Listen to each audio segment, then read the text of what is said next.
So I want to share something with you, a very real moment. I have been walking my 3-year-old Marima sheep dog on a slip leash because he's a little bit reactive, as in a lot. And the slip leash for me just wasn't working for a while. So I thought, let me dust off his old harness and we'll see if everything's a little bit more manageable. So I very optimistically go get the harness, try to put it on him, and it was like 10 centimeters too small. I mean, it wasn't just, come on, Chicho, let's suck it in. It was like this much too small. And while I had known for a very long time that Chicho was overweight, that harness being so small on him, and it's been, I think, a year since we used it, that was a real wake-up call for me. Because the reality is, I know he's overweight, but every time that I'm in the kitchen cooking or at the table and he gives me that look, I just melt. And I need to do better. I need to do better for him. And I want to share with you what that looks like and what the risks are for a dog that is overweight, because I'm sure I am not alone. Hi, if you're new here, I'm Kate. I'm a certified canine nutritionist. I bake all natural handmade dog treats for my shop, the Barkery, and I am legit obsessed with dog nutrition and health. But that wasn't always the case. My dog Bucky a few years ago was diagnosed with cancer, and I realized at that point that I knew next to nothing about dog nutrition. Now, I come from California, and we are raised with the mentality of food is medicine. And I began researching and understanding how simple whole foods can truly affect your dog's health and well-being. And so after Bucky passed, I decided that I would dedicate myself to spreading the word and educating as many people as I could about how to keep their dogs with them for much longer, healthy and happy, and to absolutely maximize their dog's well-being. So please know, anything that I say is not coming from a place of judgment, but from genuine love.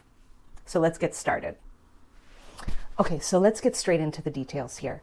Now, obesity and overweight dogs has become far too common. A recent statistic that I saw said that half of dogs are overweight or obese.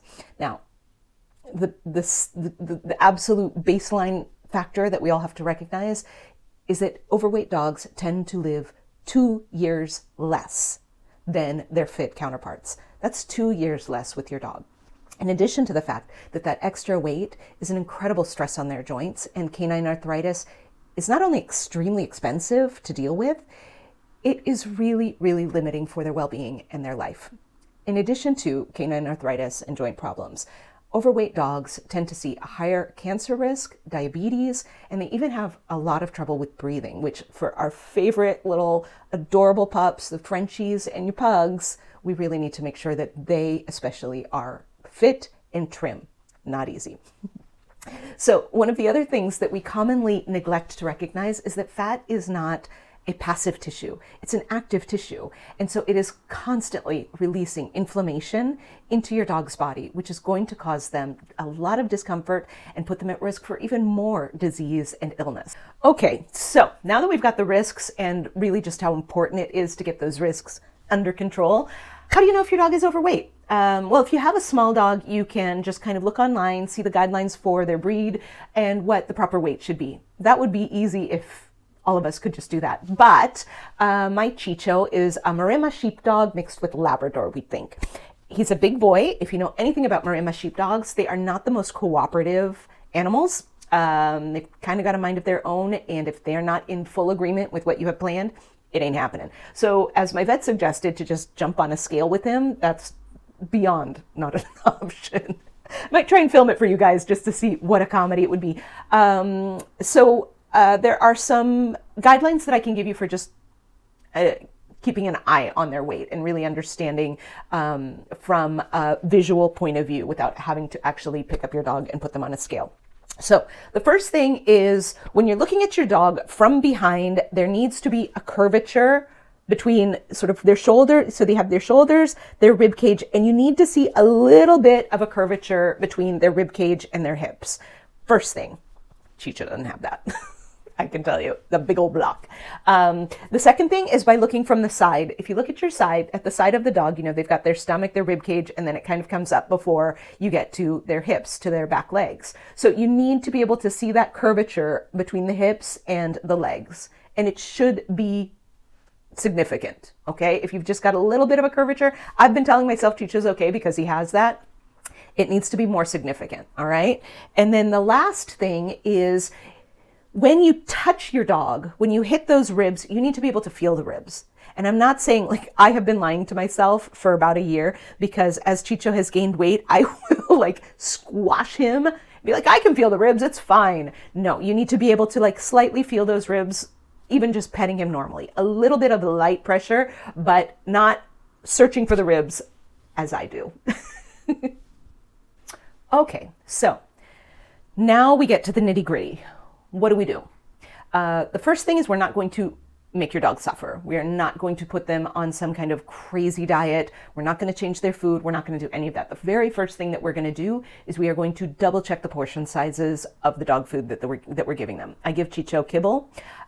It's important to revisit and really weigh out the food that we're giving them. I know I have a little scoop and just giving it the eyeball method gradually, little by little over time. Sometimes I've even actually almost doubled the portion sizes that he gets. And so that's an easy way to check yourself. Just every month or so, just double check that you're giving them the right amount. If your dog needs to lose weight, we're going to have that. So whatever the portion size is for your dog, you're going to give them half of that. But do not fret. Your dog will not suffer. We are going to fill up their plate with vegetables. They're low calorie, nutrient dense. They've got a great crunch. Your dogs will love them. It might take a little bit of experimentation to find what they really love, but it really couldn't be easier. Now, I'm a mom of 3 kids, so my freezer is always stocked to the brim with frozen vegetables. Frozen vegetables are your best friend in this. Green beans, think green beans, peas and carrots, cauliflower, broccoli, all of the vegetables that you could find in the freezer of your local supermarket are perfectly healthy and are going to do wonders. Caution, stay away from leeks, stay away from onions. Those are your main factors to stay away from. But your basic, standard, always in the freezer vegetables are perfectly fine. Another thing that I will often do is I will make a bone broth for Chicho. I will buy here in Lugano at the supermarket, they sell little pieces of beef bone, and you just pop that in while I'm cooking dinner for the kids, for the family. I will put that in some water, boil it, and then I will ladle some of that bone broth into Chicho's food as a substitute for some of his kibble. It's a great protein source. It's really clean. It keeps them hydrated, which right now in the winter, I think that a lot of dogs tend to get really dehydrated because the instinct to drink, but that's another video. Anyway, it's going to keep them hydrated. It's giving them that boost of protein and the flavor. Obviously, any dog is going to go crazy. We are going to up the movement, and nothing dramatic. You don't have to change your life.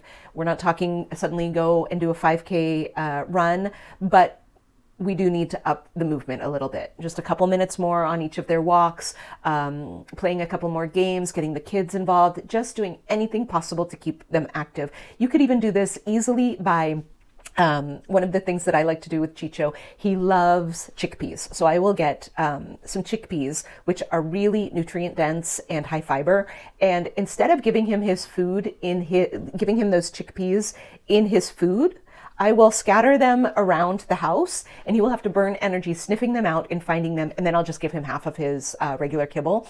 Gets him moving, gets him burning off some energy, and it's filling his stomach before he gets to his dinner, if you will. And another wonderful thing is to really take a look at the treats that you're giving your dog.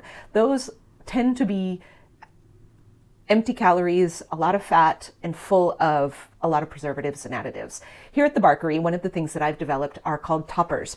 They're little mini treats with just very simple ingredients, everything thought about to be the most nutritional bang for the buck. I have flavors like spinach chlorella to help detox your dog, blueberry kia, carrot ginger, sweet potato and chickpea. So what I do with Chicho in this period, instead of giving him the normal treats that are like this big, I give him these little mini treats. For him, it's the same. All he cares about is the number of treats he gets. So really be aware of those hidden calories in the things that we're giving our dogs.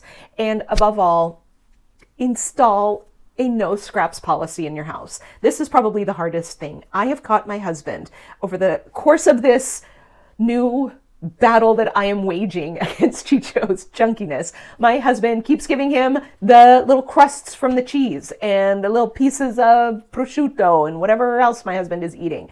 They have this little bond and it's lovely, but it's dangerous for Chicho. So no more scraps. No more scraps. To close out, that harness moment with Chicho was a bit of a wake-up call. Our dogs really need us to be the grown-ups in the room, and as much love as they give us, as much as they make us giggle, as much as we want to spoil them rotten, the very best thing that we can do for our dogs to really keep an eye on their weight is to really not spoil them with food. Give them an extra cuddle, play an extra game with them, but really it's so important that we start changing this trend of dog obesity becoming so normalized. So please let me know if you have any further questions. If you like what I had to say, please subscribe, hit the like button. And if you have any comments, please let me know down below. Thank you so much. And until next time.